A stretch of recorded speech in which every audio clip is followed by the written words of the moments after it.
sebaliknya,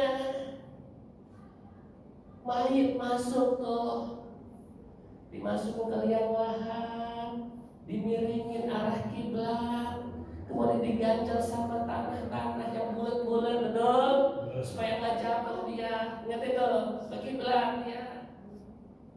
Itu udah masuk ke liang lahat, ditutupin pakai papan, tambah sempit aja itu.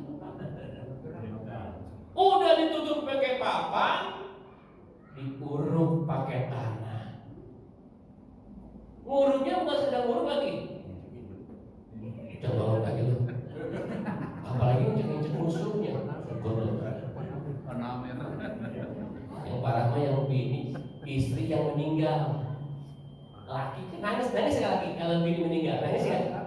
Nangis bu ketika ibu kan ya Allah nggak ada lagi. Bangun lagi. Mata yang kanan nangis, yang kiri siapa pengganti? Jangan bangun lagi loh. Kata orang sekitar, oh dia nggak turun tangan itu dia, apa yang nguburin sayang banget sama bini dia. Bukan, kalau orang lain yang ngurung yang kagak bakalan kenceng kalau jangan balik lagi.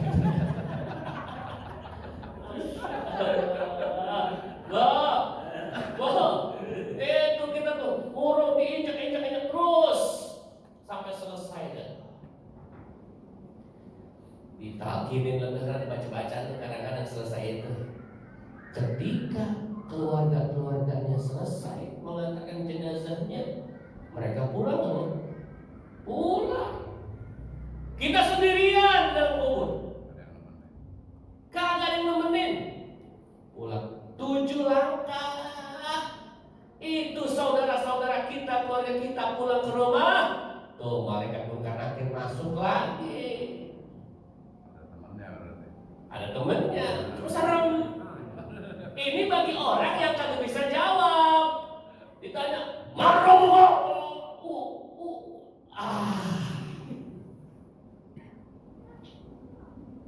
Ternyata munkar nakir ini bagi tugas. Munkar tugasnya bagian nanya, nakir kebukin. Masya Allah. Kata munkar, ya, apa kan? Ada customer tuh. Customer. Mungkin beliau ini ya dulunya sempat main juga di yang intek gitu ya, tahu dia. Tanyakan, siap dia. Hei, marah.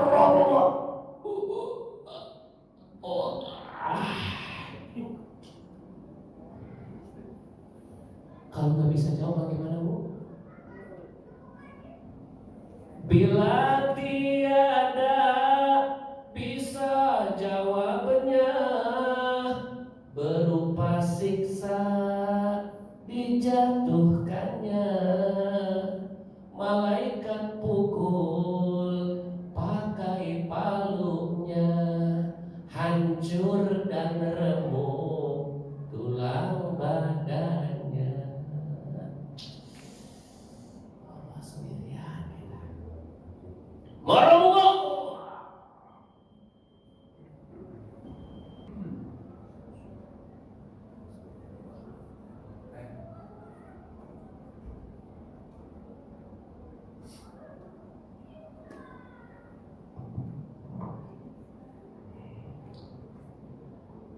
Kita lanjut ya Pak ya.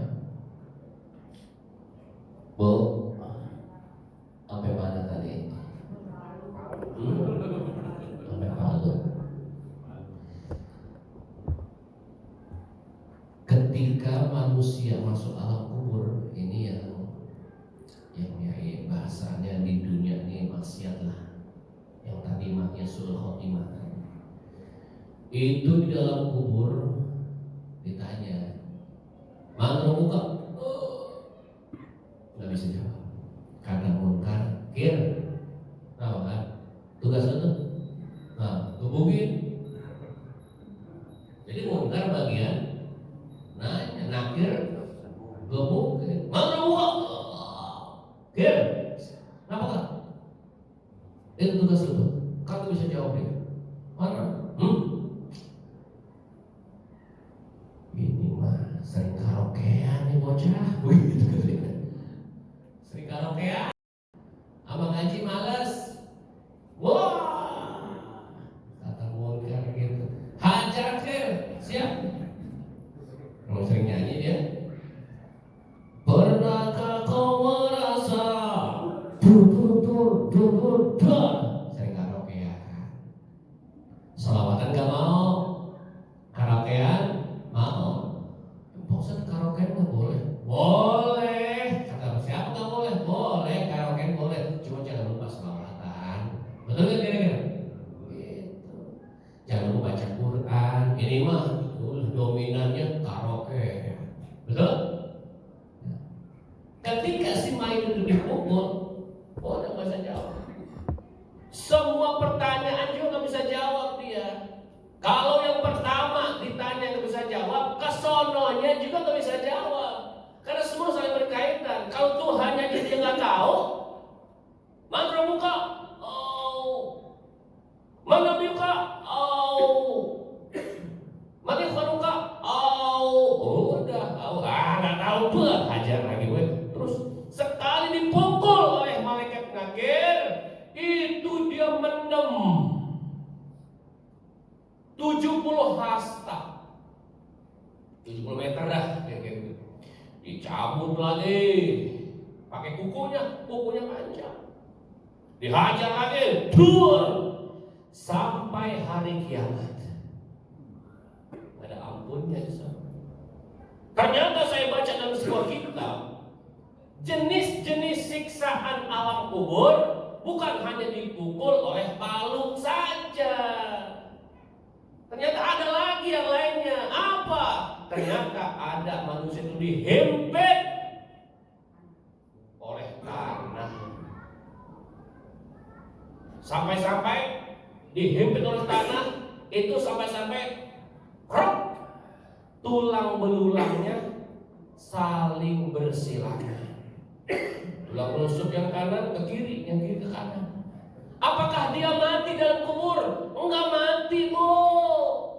Di dalam kubur itu orang disiksa atau dapat nikmat kubur, itu di dalam kubur dia nggak mati lagi, udah kagak ngerasain sakitnya siksa kubur. Ada lagi jenis yang selanjutnya, siksa dalam kubur apa lagi? Ada api di dalam kubur. Makanya kalau kita pernah lihat digali kuburan orang yang sudah puluhan tahun atau 1 tahun sekarang, ada yang kosong. Kenapa? Karena memang ada siksa kubur itu jenisnya dibakar oleh api. Ada lagi namanya disiapkan ular besar. Di dalam kubur itu ada ular besar. Nama ularnya Syuja'ul Aqra. Dia badannya 1, kepala 7. Ngapain? Dia akan melilit-lilit si mayit dan menggigit-gigit si mayit sampai hari kiamat. Jangankan badan 1, kepala 7. Kita pulang ke rumah nih, lakukan mati nih, sekarang bisa mati ya. Ibu pulang kan nih jam 8 pulang ngaji nih. Ibu nyalain lampu. Ternyata di ruang tamu kita ada ular lagi begitu, Bu. Saya tanya, ibu lawan apa ibu kabur? Kabur, panggil RT, minta bantuan, itu hidupnya. Minta tolong gampang. Kalau di kuburan,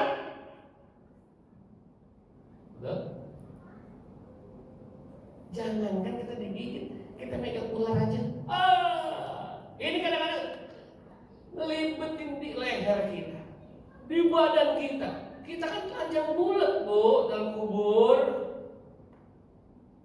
Kalau ular yang jinak, enak, ada mendingannya. Ini mah ngelilit, nyapokin semua, gigitin semua, terus artinya nggak ada yang namanya belas kasih kepada si mayit dalam kubur. Ya Allah, begitulah sampai hari kiamat tuh. Nah pertanyaannya gini, Ustaz, gimana caranya supaya saya tidak disiksa di dalam kubur, baik dipukul oleh malaikat, dililit oleh ular, dihimpit oleh tanah, dibakar dalam kubur? Bagaimana cara menghindari itu semua ya Allah? Ya Pak Ustaz, bagaimana caranya? Gampang. Banyak amalan-amalan yang membuat kita di dalam kubur bahagia, selamat daripada siksa kubur. Di antaranya adalah sholat. Tuh, lagi-lagi sholat. Di antaranya Bu, di antaranya. Nanti ada lagi amalan yang lain, sedekah ada lagi. Sholatnya dulu deh. Kenapa kok sholat? Penting sholat itu. 6 pertanyaan malaikat munkar kepada si mayit dalam kubur, 6-6-nya itu jawabannya sholat semua. Man rabbuka? Allahu Rabbi. Kenapa itu si hamba di dalam kubur bisa menjawab pertanyaan malaikat munkar ketika man rabbuka? Allahu Rabbi. Kenapa dia lancar? Karena sholat. Man nabiyuka? Kenapa dia lancar bisa jawab Muhammadun Nabiyyi? Karena sholat. Wa man ikhwanuka yang terakhir, kenapa dia bisa jawab al-mu'minun wal muslimun ikhwani? Kenapa? Karena sholat. Kalau sholat udah ditegakkan, sholat dijalankan, bagaimanapun keadaannya, maka dia akan selamat daripada siksa kubur dan dia bisa menjawab semua pertanyaan malaikat munkar. Kok bisa begitu Pak Ustaz? Dengerin. Kenapa sholat? Ketika ditanya, man rabbuka? Siapa Tuhanmu? Kan yang jawab bukan murid kita. Saya tanya, yang jawab siapa? Amal-amal soleh kita yang jawab, bukan mulut. Mulut gampang bohong. Al-yauma nahtimu ala afwahihim. Pada hari itu mulut kita dibungkam, digembok, dikunci. Amal ibadah kita yang menjawab itu semua. Wabil khusus ibadah sholat. Kenapa sholat? Ketika Allahu Rabbi, Allah Tuhanku. Karena orang kalau misalnya aktif menjalankan sholat yang 5 waktu, ditambah lagi sholat-sholat sunnah, bagaimana Allah nggak mengenal dia? Sehari semalam berjumpa dengan Allah, berkomunikasi dengan Allah, silaturahim kepada Allah 5 kali. Bagaimana Allah nggak kenal dia? Pasti kenal lah. Betul? Saya sebulan sekali aja ibu kenal, bapak kenal sebagian. Di mana saya setiap hari 5 kali ke rumah ibu, 5 kali ke rumah bapak, pasti kenal banget. Inilah yang menyebabkan dia bisa jawab Allahu Rabbi, karena dia sholatnya rajin. Kalau bisa menjawab Allahu Rabbi, iya, kata Allah begitu. Oh, pantas dia kenal gua Allahu Rabbi. 5 kali dia sholat, berjumpa dengan aku, ngobrol kepada aku 5 kali, belum ditambah qobliyahnya, ba'diyahnya, duhanya, kemudian tahajudnya. Akrab pisan. Bapak ini ke rumah ini main sehari 5 kali, akrab gak kira-kira? Kenal gak kira-kira? Apalagi pinjam duit, kenal banget. Betul? Apalagi Allah Al-Khabir, Al-Alim, Maha mengetahui, Maha meneliti. Terus ya, Pak Ustaz itu Nabi kenapa? Man nabiyuka? Siapa nabimu? Kok Muhammadun Nabi? Iya, karena dia rajin sholat. Kok begitu? Iya, dia itu cara supaya kita lancar menjawab pertanyaan malaikat dalam kubur. Muhammadun Nabi, sholat lagi. Kenapa? Karena dia menyebut nama Nabi Muhammad ketika tasyahud awal, tasyahud akhir, ada sholawat di situ, ada Nabi Muhammad di situ, kata-katanya Allahumma sholli ala Sayyidina Muhammad wa ala ali Sayyidina Muhammad. Ada kalimat Muhammad. Orang sholat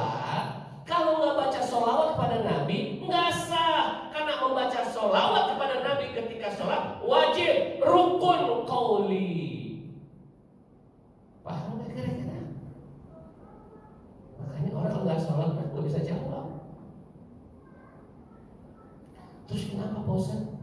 Ma imamuka, apa pedoman hidupmu? Al-Qur'anu imami. Dalam sholat kita baca Fatihah, baca surat-surat pendek, baca surat Al-Quran. Fatihah bagian daripada Al-Quran. Kita baca dalam sholat. Orang sholat tidak baca Al-Fatihah. Ummul kitab, Ummul Quran. Ingatin, yang kita baca bukannya anaknya Quran, tapi induknya Al-Quran, ibunya Al-Quran, Al-Fatihah. Orang sholat gak baca Ummul kitab, gak baca Fatihah, gak sah sholatnya. Ini yang bisa jawab pertanyaan malaikat munkar. Sholat makanya. Apa lagi selanjutnya? Apa kiblatmu? Jawabannya Ka'bah kiblati. Ingat, sholat lagi. Usolli fardhu zuhri, fardhu maghribi, salasa rakaatin mustaqbila kiblati.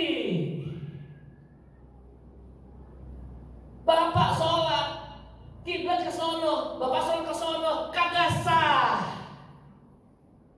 Aku mau ke sono bayar, kagak sah. Aku sono aja, enggak sah. Ke sono karena ini terus sampai kepada Ka'bah nih. Kalau percaya telusurin dah pakai itu drone, sono mau pasti ke sono tuh ke Ka'bah no. Al-Ka'bah kiblati. Terus apa agama? Islam.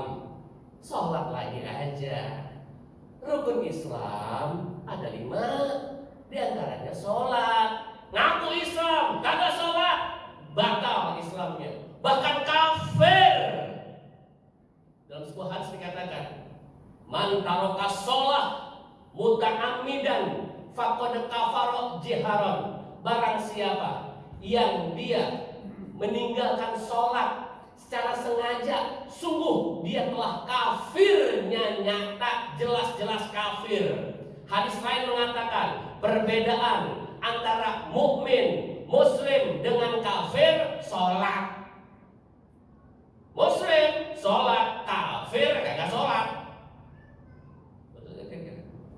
Bahkan ada ekstrim, perbedaan orang muslim sama monyet sholat, sama kebo sholat. Muslim sholat, kebo nggak sholat.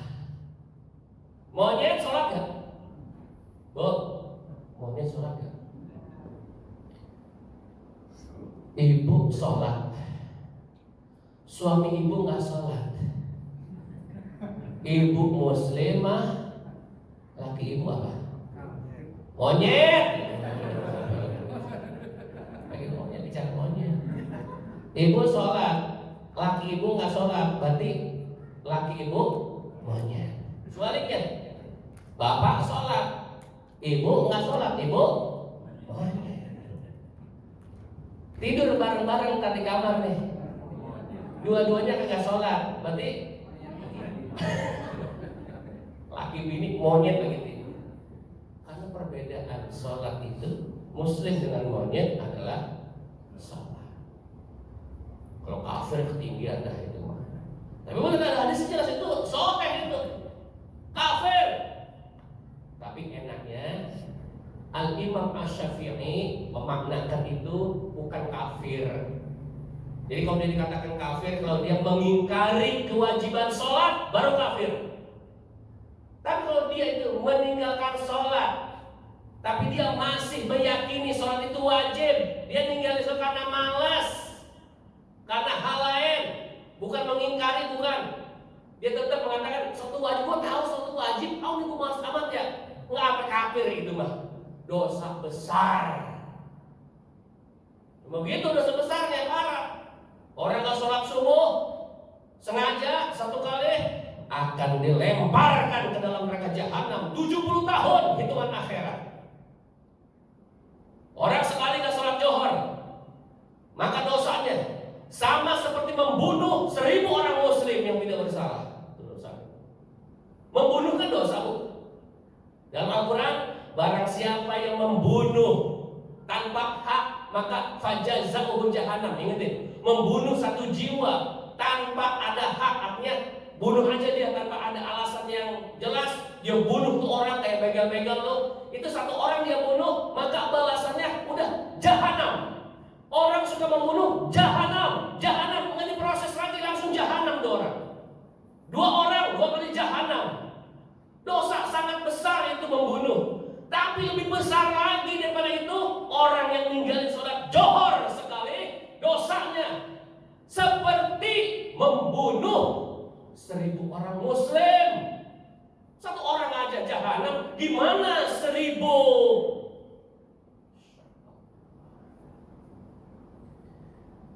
Ini pada diem. Bu, ini lanjut nih. Yang pada diem apa? Saya bingung ibu. Maksudnya kedip gitu. Kalau kedip iseng ini. Bu paham bu? Itu sholat johor. Gimana sholat asar? Dia tinggalin sekali dia. Orang yang ninggalin sholat asar 1 kali sengaja karena malas dia, dosanya sama seperti dia menghancurkan Ka'bah. Orang lagi umroh digusur Ka'bahnya sama dia. Orang lagi ibadah haji dirubuhin Ka'bahnya sama dia. Tuh bahaya gak bu? Besar gak dosanya bu? Bukan sholat asar sekali. Gimana 2 kali? Apanya habis? Maghrib, bagaimana maghrib? Orang yang meninggal sholat maghrib sengaja dia, malas dia, pulang kerja, capek banget ya, rebahan dulu, keburu isya dia, dosanya apa? Maka dosanya sama dia berzina dengan ibu kandungnya di Masjidil Haram. Kalau ibu perempuan gak sholat maghrib sengaja, sama berzina dengan bapak ibu di Masjidil Haram. Berzina dosa besar di Masjidil Haram lagi. Jangan Masjidil Haram, bisa aja berzina nih dosa besar di sini orang. Pentingnya sholat. Makanya sholat itu penentu ibadah yang lain. Amalan yang pertama kali dihisab sholat dulu, bukan puasa, bukan sedekah, bukan haji, bukan yang lain-lainnya. Yang pertama kali dihisab adalah kata Rasul, sholat. Bila sholatnya benar, bagus, amalan yang lain nggak diperiksa lagi oleh Allah, ikut bagus. Sholatnya berantakan, ancur-ancuran, meskipun dia sehari sedekah 1 miliar, puasa Daud dia lakuin, umroh berkali-kali, mondar-mandir ke Mekah, maaf, kalau dia nggak sholat, hancur sholatnya. Itu ibadah yang tadi, sedekah tadi, ibadah umroh tadi, dianggap rusak, nggak ada pahalanya di hadapan Allah. Oleh karena itu, umur kita ini, ayo kita gunakan sebaik-baiknya untuk sholat yang 5 waktu dan sholat kodok yang tahun lalu, yang dulu kita pernah tinggalin. Dengerin Bapak dulu masih muda. Kita masih muda, usia 15 tahun, 16 tahun, ketika sekolah SMP, SMA, kita pernah ninggalin sholat yang wajib. Kalau Bapak tidak kodok sekarang juga, Bapak Ibu masih punya utang kepada Allah Subhanahu wa Ta'ala. Sama seperti ninggalin sholat, seperti menghancurkan Ka'bah, seperti membunuh 1000 orang muslim. Makanya rajinin kodok. Sholat sunnah itu belakangan, kodok dulu yang wajib. Bayar utang dulu. Ini utang kan wajib hukumnya. Ngapa yang sudah dilakuin? Yang paling bagus, sholat wajib, sambung dengan kodok, setelah itu ba'iyah. Tuh yang bagus. Mumpung masih hidup, untung masih ketemu saya nih. Artinya gini, saya sampaikan, sholat kodok itu wajib. Jangan merasa aman udah sholat saya, melakukan sholat sunnah. Maaf, orang yang meninggalkan kewajiban, meninggalkan kodok sholat yang dulu nggak pernah dilakukan sama dia nggak bayar saat ini, tapi dia melakukan sholat sunnah. Maaf, nggak bayar kodok ya, gini. Sholat sunnah dilakukan tanpa bayar kodok, sunnah menjadi haram. Karena yang sunnah nggak bisa ngambil yang wajib. Karena kodok wajib. Makanya jangan sampai ditinggalin sholat. Kenapa saya sampaikan ini? Nah, puasa itu wajib hukumnya bagi yang mampu. Puasa, besok puasa Ramadan, saya sakit ini nggak kuat, boleh nggak puasa? Boleh, betul nggak? Zakat juga begitu. Pak Ustaz, zakat wajib ya? Iya, zakat. Saya nggak punya duit ini, boleh nggak bayar zakat? Boleh. Pak Ustaz, ibadah haji kan wajib ya? Iya, rukun Islam ya? Iya, wajib kan wajib. Saya nggak punya duit, saya sakit, gimana? Nggak usah berangkat haji, boleh. Tapi kalau sholat, Pak Ustaz, sholat wajib ya? Iya, saya sakit, wajib sholat. Pak Ustaz, sholat wajib ya? Iya, nggak punya duit saya, wajib sholat. Nggak ada toleransi. Paham nggak kira-kira? Karena sholat itu mencakup semua. Masya Allah.